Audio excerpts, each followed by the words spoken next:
Hello friends, welcome to citrus silencers. இப்போ நாம் ஒரு சிக்கன் கறி வைக்க போகிறோம்.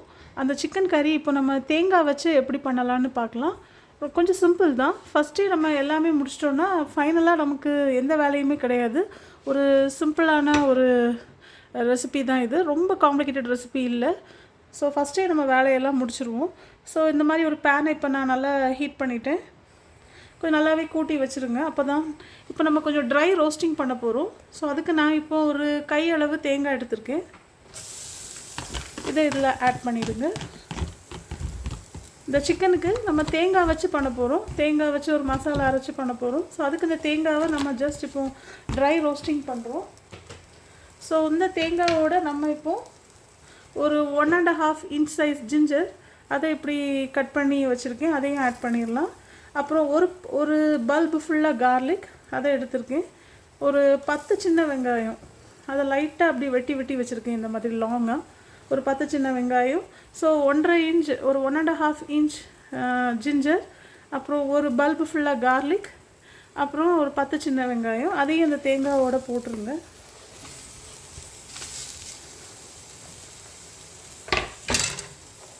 அடுத்தது பார்த்திங்கன்னா கொஞ்சம் பெருஞ்சீரகம், சோம்புன்னு சொல்லுவாங்க, அல்லது ஃபெனல் சீட்ஸ் சொல்லுவாங்க, ஒரு 5 ஏலக்காய், கொஞ்சமாக பட்டை, கொஞ்சம் கிராம்பு, இவ்வளோ தான்.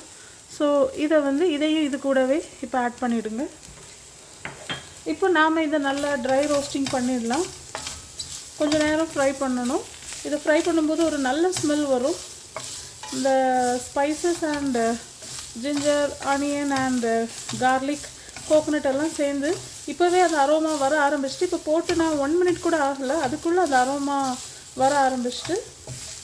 ஸோ இதை கொஞ்சம் நல்லா ஃப்ரை பண்ணிகிட்டே இருங்க. இனி நம்ம கொஞ்சம் மசாலாஸ் எடுத்து வச்சுருக்கோம். அந்த மசாலாஸை நம்ம லாஸ்ட்டு தான் கொஞ்சம் கழித்து தான் சேர்ப்போம், இப்போவே சேர்க்க மாட்டோம்.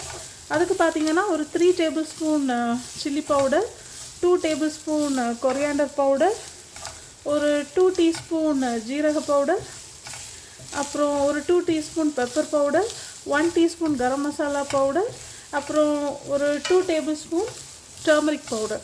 இவ்வளோத்தையும் நம்ம அதில் கொட்டி திருப்பி நம்ம ரோஸ்ட் பண்ண போகிறோம்.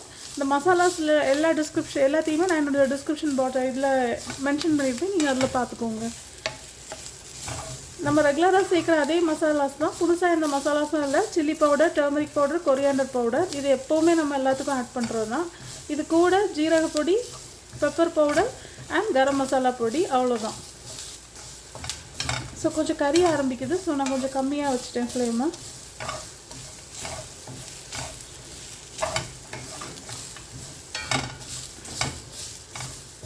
இதை இப்போ கொஞ்சம் பொறுமையாக நம்ம ட்ரை ரோஸ்டிங் பண்ணணும். இனிமேல் நம்ம எந்த வெங்காயமோ பூண்டோ இனிமேல் நம்ம எதுக்கும் சிக்கனுக்கு தேவை உடைக்க போகிறதோ நம்ம கட் பண்ண போகிறதோ இல்லை.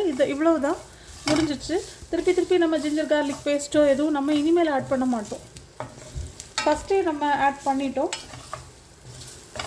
ஃபஸ்ட்டே எல்லாத்தையும் நம்ம கட் பண்ணி வச்சு நம்ம இதை பண்ணிவிடுவோம், இப்போ இதை நம்ம ட்ரை ரோஸ்டிங் பண்ணிவிட்டு அப்புறம் நம்ம மிக்சரில் போட்டு நல்லா பேஸ்ட் மாதிரி அரைச்சிடுவோம். அப்புறம் டேரெக்டாக சிக்கனோட கொட்டி நம்ம வேக வச்சிட வேண்டியதான், வேறு எந்த வேலையும் இல்லை. ஒரு தக்காளி மட்டும்தான் அதில் நம்ம ஆட் பண்ணுவோம் எக்ஸ்ட்ரா. தக்காளியை இது கூட ஃப்ரை பண்ண மாட்டோம்.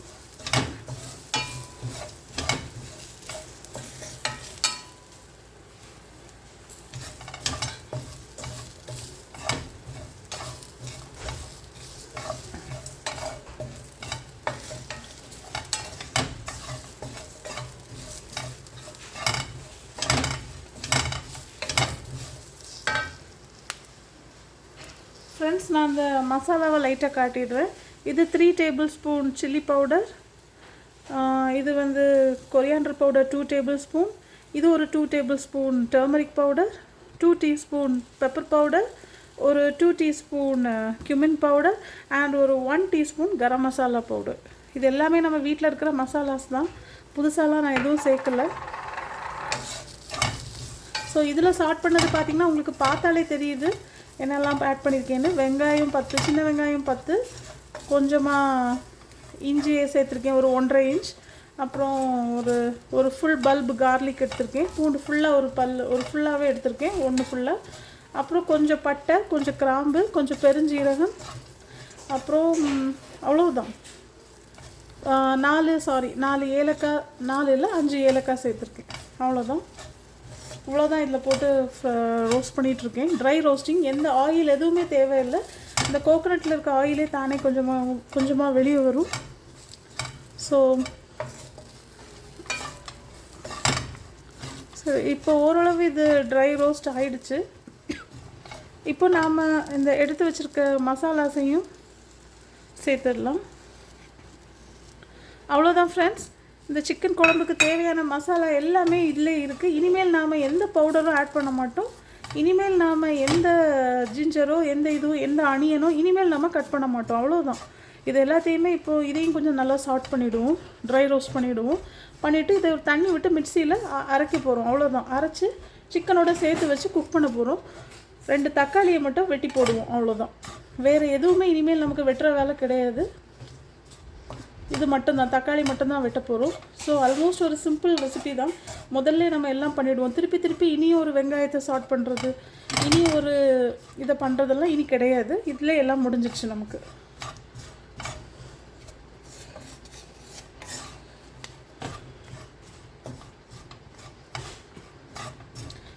லாஸ்ட்டாக குழம்பு ரெடி ஆகும்போது நீங்கள் கொஞ்சமாக கருவேப்பிலை மேலே போட்டுக்கலாம். அது கூட ஆப்ஷனல் தான்.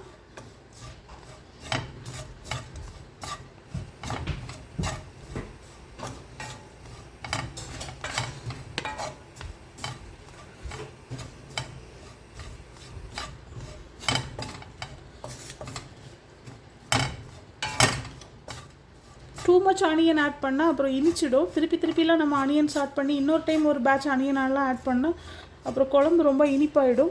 ஆனியனில் நேச்சுரலாகவே ஒரு இனிப்பு டேஸ்ட் உண்டு. ஸோ இவ்வளோ ஆனியன் தான் அதுக்கு தேவை. இதுக்கு மேலெலாம் எதுவுமே நம்ம ஆட் பண்ண தேவையில்லை. ஜிஞ்சர் எல்லாமே இல்லை என்ன போட்டுட்டோம். திருப்பி இது ஜிஞ்சர் கார்லிக் பேஸ்ட்லாம் நம்ம ஆட் பண்ண வேண்டாம். அப்படிப்பட்ட ரெசிபி இல்லை. இது வெரி குயிக்காக பண்ணிடலாம். ஒன் டைமில் நம்ம உரிச்சு வச்சு பண்ணுறது தான். அதுதான் எல்லாமே. அதுலேயே நம்ம சிக்கனுக்கு இவ்வளோ போதும். ஓகே ஃப்ரெண்ட்ஸ், இப்போ இது ஓரளவு நல்லா ரோஸ்ட் ஆகிடுச்சு. கறியை ரோஸ்ட் பண்ணும்போது ரொம்ப ஃப்ளேமை கூட்டி வச்சிடாதுங்க, கரிஞ்சிடும். ஸோ அதை மட்டும் கொஞ்சம் கேர்ஃபுல்லாக மானிட்டர் பண்ணிக்கோங்க. ஸோ கரியாமல் பார்த்துக்கோங்க. கரியாமல் லோ ஃப்ளேம்லேயே வச்சு லைட்டாக நல்லா அரோமா வர்றது வரைக்கும் கொஞ்சம் நல்லா சாட் பண்ணுங்கள். இப்போ இதை நீங்கள் ரோஸ்ட் பண்ணும்போதே உங்கள் வீடு ஃபுல்லாகவே மணக்கும். ஏதோ நீங்கள் நான்வெஜ் பண்ணுறீங்கன்னு எல்லாருமே கெஸ் பண்ணிவிடுவாங்க. அந்த அளவுக்கு வீட்டில் மணக்கும். வேணால் அதை ட்ரை பண்ணி நான் பண்ணது மாதிரியே ட்ரை பண்ணி பாருங்கள். வீட்டில் உங்கள் கிச்சன்லேருந்து வீட்டுக்கு வெளியே வரைக்கும் அல்லது உங்கள் வீடு ஃபுல்லாகவுமே அந்த அரோமா இருக்கும். ஈவன் பக்கத்து வீட்டுக்கு கூட போகலாம். அந்த அளவுக்கு இதில் அந்த கோகோனட்டை வறுக்கும்போது நமக்கு அதில் அரோமா வரும். அவ்வளோதான் ஃப்ரெண்ட்ஸ். இப்போ நான் கொஞ்சம் நேரம் இதை கூல் பண்ணிவிட்டு மிக்சியில் பேஸ்ட் மாதிரி அரைச்சி வச்சுடுவேன். இனி நான் சிக்கனை எப்படி அடுப்பில் போட்டு ஸ்டவ்வில் வச்சு குக் பண்ணுறேனுங்கிறத உங்களுக்கு நான் இப்போ காட்டுறேன். அடுத்த வீடியோவில் காட்டுறேன். வெரி சிம்பிள் தான், ஒன்றுமே கிடையாது. சிக்கன் ஒரு 1 கிலோ எடுத்திருக்கேன். 2 தக்காளி வெட்டி வச்சுருப்பேன். இந்த மசாலாவை அரைச்சி வச்சுருப்பேன். அவ்வளோதான். கறி லீவ்ஸ் லாஸ்ட்டாக தான் குழம்பு ரெடி கொதிக்கும் போது லாஸ்ட்டாக ஆல்மோஸ்ட் ரெடியான அப்புறம் லைட்டாக தேவைன்னா தூவிக்கலாம், இல்லைனா கூட விட்டுடலாம். ஆப்ஷனல் தான். ஓகே ஃப்ரெண்ட்ஸ், இப்போ இதை நான் இனி நல்லா தண்ணி விட்டு நல்லா அரைச்சிடுவேன். கொஞ்சம் கூல் டவுன் பண்ணிவிட்டு அரைப்பேன். ஓகே ஃப்ரெண்ட்ஸ், அவ்வளோதான். ஸோ நம்ம சிக்கனுக்குள்ளே மசாலா ரெடி. இனி எந்த மசாலாவுமே கிடையாது. இவ்வளோதான். இந்த மசாலாவை அரைக்கிறது மட்டும்தான் நமக்கு இனி வேலை. ஓகே ஃப்ரெண்ட்ஸ், நான் அடுத்தது எப்படி பண்ணுறேனுங்கிறத உங்களுக்கு அடுத்த வீடியோவாக போஸ்ட் பண்ணுறேன். Bye friends, take care.